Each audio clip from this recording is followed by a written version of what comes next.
කඩන වැටෙන ගෙඩිය ගෙදර හොරෙන් ගෙනල්ලා ගෙදර ගෙනල්ලා එය හතර අතට පෙරල පොළතැරි ගහලා අන්නේ අරම් පටෝංගාල දෙකට පලෝලා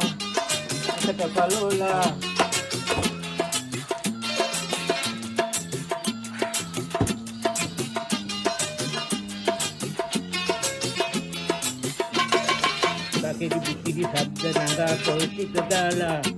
හිරවනේ උඩලා පොල් ටික දාලා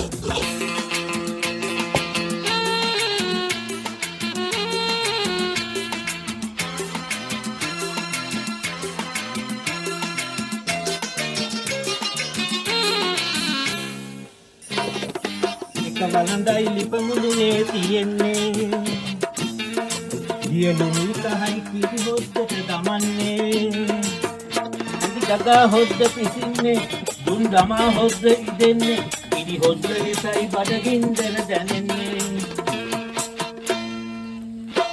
හොදි හැලියයි ලිපමුදුනේ ඉදෙන්නේ කුසගින්නට බඩපණුවෝ අඳන්නේ පොඩි රොටි දෙකක් කනාලා මැටි කොරහට හොදි බෙදාලා කමු හනිකේ වෙන කාටත් නොදෙන්නේ